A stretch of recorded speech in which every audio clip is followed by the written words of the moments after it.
Assalamu alaikum students, this is Farwa Batul, your O-level computer science instructor, and welcome to another video. Here we are going to do activity 8.3 of chapter number 8 programming.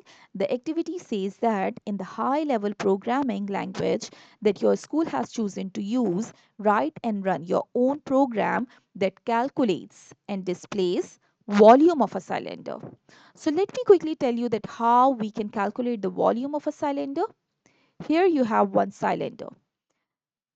In a cylinder, you have circles on both sides. So there will be a radius for the circle that can be represented by R, and there is a length for cylinder that can be represented by L. So in order to calculate the volume, we will use the formula V equals to pi R square H, where pi, if I write L or H, it will be same. It is the length or the height of the cylinder. Okay, so this is pi r square L. Now, remember that pi is a constant in the formula that has a fixed value 3.142. Then you have r, that is a radius, and it will be different for different cylinders.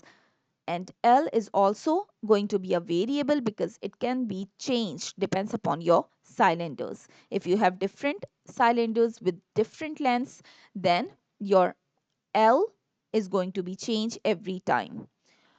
So this is your mathematical formula. Now you have three choices in order to make your program. In your book, there are three options. Either you can use Python as a programming language, you can use Visual Basic as your programming language, or you can use Java as your programming language. So here in this video, I will be particularly talking about Python, how you can make the code of calculating and displaying volume of a cylinder using Python as my programming language. So first of all, I have extracted this code from your book. Let me explain you each of these lines that what it is actually doing. In Python, first of all, the first line is basically declaring a constant pi with the value 3.142. Remember that in Python, there is no separate declaration for variables and constants. You cannot differentiate them. You just remember to name them in such a way that you will remember that this is a constant and this is a variable. And for this, you can start, or you can name a constant by starting it with const. You can start it with const and later you can just specify that what it is. If it is pi, then you can name it as const pi. So you will remember that this pi is a constant and it will never change. The value of pi 3.142 is assigned only once throughout your program, and you will never change this value because you declared it as a constant. So next is you have radius and length. So if you see that radius equals to float, float means that this keyword here in both of the lines is going to convert your input value in float data type. A float data type is basically specifying that the value of your radius and length can be a decimal number. Let's suppose user is entering 2.12. So this is a decimal number, and a decimal number is having a float data type. So here, whatever your input is, you will be converting it into float data type, and then it will be stored in your variables, radius and length. So next thing is, after float you have inside the bracket, you have an input statement. So this input statement is all about taking the input from the user, that the user is going to enter some value as a radius, or the user is giving us the value of the radius of the cylinder. So that's why we are using an input statement here. And inside the input statement, you can see that you are displaying a message to the user so that he will be able to know that what he has to enter actually. This message inside the input says that please enter the radius of the cylinder. So this is going to be a display message, and by looking at this, the user will come to know that yes, I have to enter the radius of the cylinder. So once he's going to enter the radius, that radius will be converted into a float value, float data type, and then it will be stored in the variable radius. The next is same for length. Length equals to float.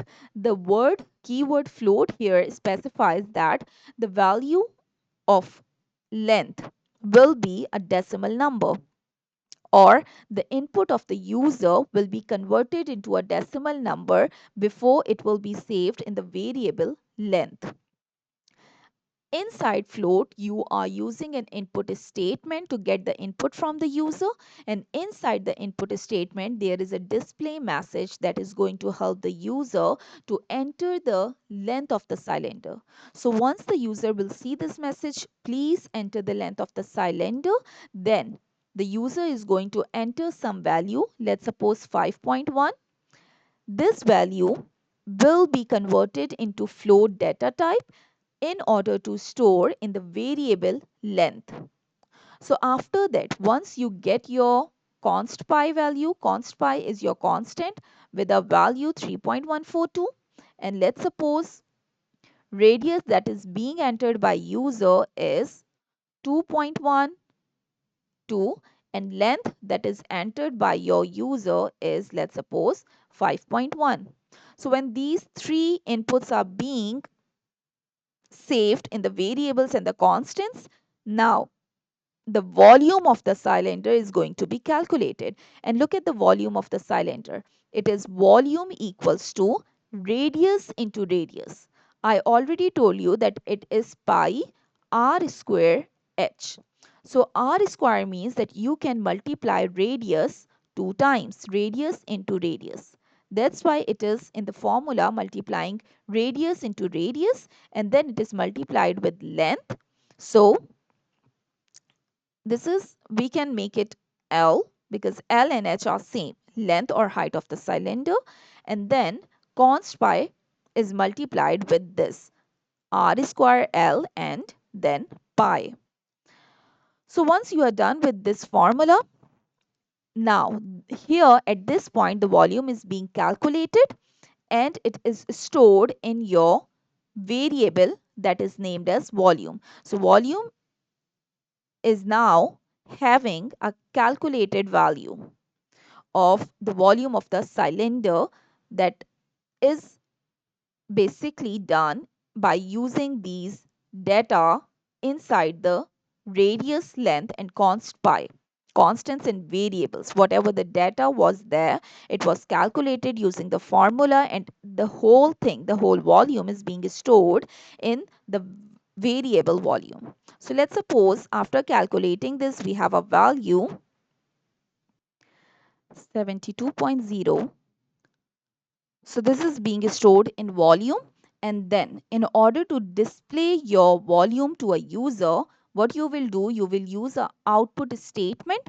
The output statement has a keyword print.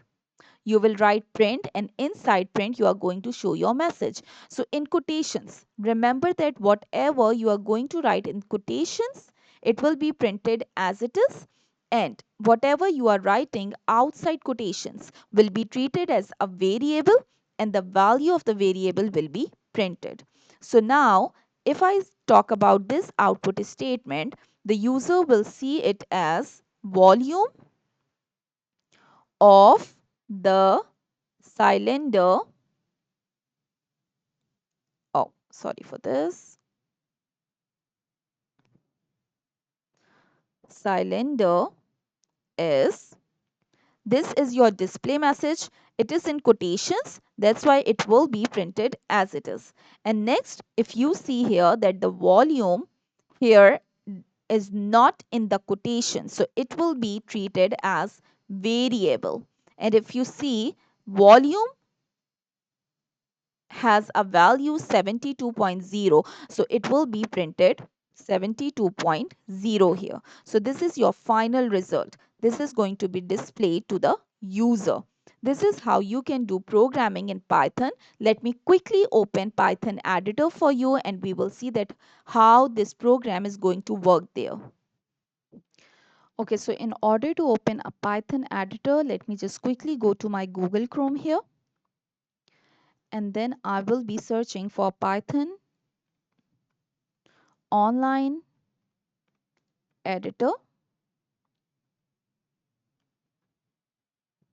Okay, once I do it, I will click it, and then here you can see there is online Python IDE editor compiler interpreter.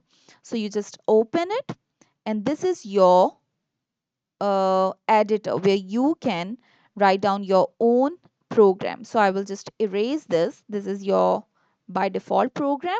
Now what you can do, instead of writing the whole program, I'm just going to copy it from your book. Let me just quickly go there. Give me 1 minute. I'll show you how we can do that. This is the code that is present in your book that I just explained to you. I will just copy the code from here. If you want to write the code yourself, then you can simply write it. I will paste it here, and then we will see that how it is going to work. So let's just go here and run the program. When you will run, this is going to be your command line.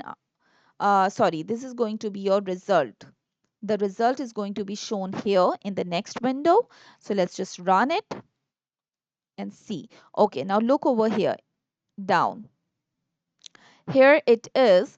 Please enter the radius of the cylinder. So let me write it as 2.12. Enter. Once I did the radius, then the second message is please enter the length of the cylinder. So it is going to be, let's suppose, 5.1. And let's see if it will calculate the volume, the same one that I have calculated. The calculated volume is depends upon 2.12 as my radius and 5.1 as my length. The calculated volume is 72.01916. So let's see quickly that whether it is going to calculate the same volume or not. Let me press enter. Okay, so look over here. Volume of the cylinder is 72.01916,448. This is accurate. So this is how this program is going to work.